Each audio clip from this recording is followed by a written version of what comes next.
नमस्कार दोस्तों, हम अपने YouTube चैनल में आप सभी का बहुत बहुत स्वागत करते हूँ। और बहुत ही प्यारा है सोहर का उठान गीत है। आप लोग प्यार से सुनिए और प्यारा प्यारा कमेंट करते रहिएगा। और चलिए सुनाते हैं। तुम हमारे घरे आना जेठान रानी, तुम हमारे घरे आना जेठान रानी, तुम हमारे घरे आना जेठान रानी। सासू के नौआ ननद जी के बरिया, सासू के नौआ ननद जी के बरिया, जेठनी के तुम चले जाई हो हमारे पिया, जेठनी को तुम चले जाई हो हमारे पिया।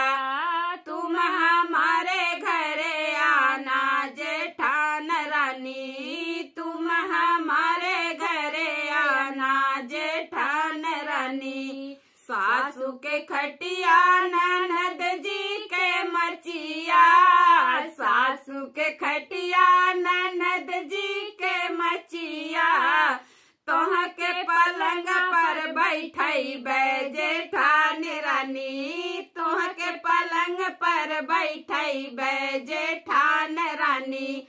तुम हमारे घरे आना जेठान रानी, तुम हमारे घरे आना जेठान रानी। सासू चली गई नी ननद चली गई नी, सासू चली गई नी ननद चली गई नी। तुम हमारे घरे रहना जेठान रानी, तुम हमारे घरे रहना जेठान रानी।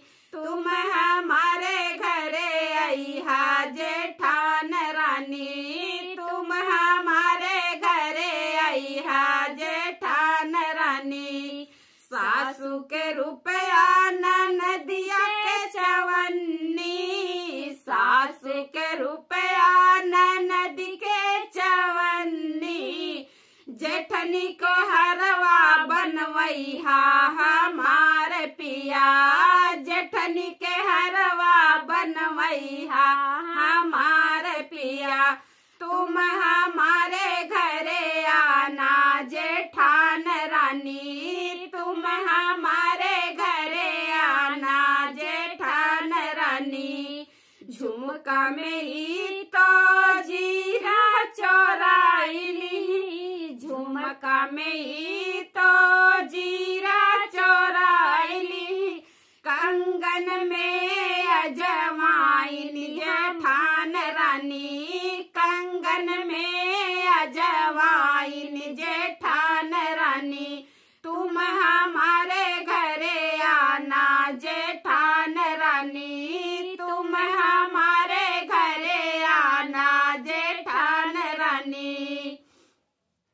चोली में ही तो मेवा चोरवली, चोली में ही तो मेवा चोरवली, लहंगा में गुड़ भेला जेठान रानी, लहंगा में गुड़ भेला जेठान रानी। तुम हमारे घरे आना जेठान रानी, तुम हमारे घरे आना जेठान रानी। कमरे के अंदर से जच्चाओ बोली, कमरे के अंदर से जच्चाओ बोली, तनिक ठहर तुम जाना जेठान रानी, तनिक ठहर तुम जाना जेठान रानी। तुम हमारे घरे आना जेठान रानी, तुम हमारे घरे आना जेठान रानी।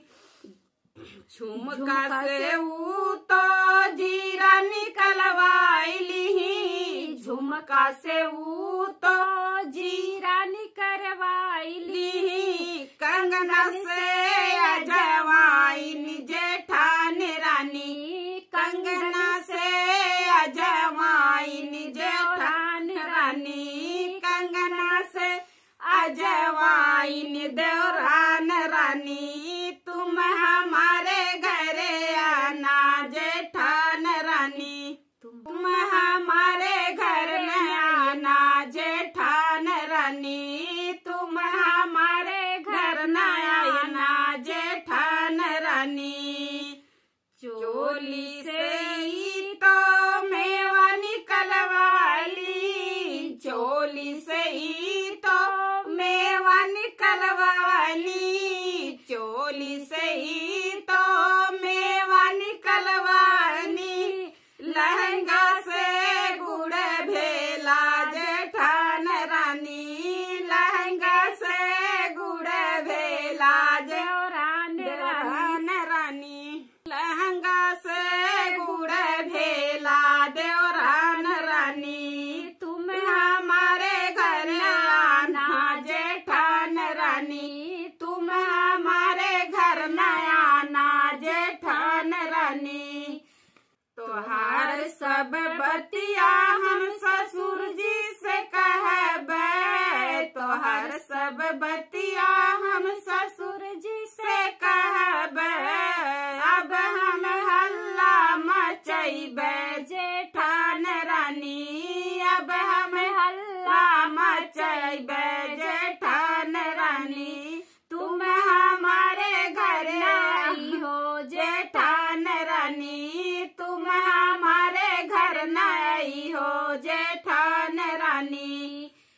तोहर बतिया सब मैं के बतैबे, तोहर बतिया सब मैं के बताई देबे, जेठनी रानी तोहर मैं का छोड़ाई देबे, जेठनी रानी तोहर मैं का छोड़ाई देबे, अब ना मेरे घरे आना जेठान रानी, अब ना मेरे घरे आना जेठान रानी। ई सब बात हमें जेठ से बताइबे, ई सब बात हमें जेठ से बताई देबे, तुहा का मार हम खियैबे जेठान रानी, तुहा का मार हम खियैबे जेठान रानी, अब हमारे घर न आई हा जेठान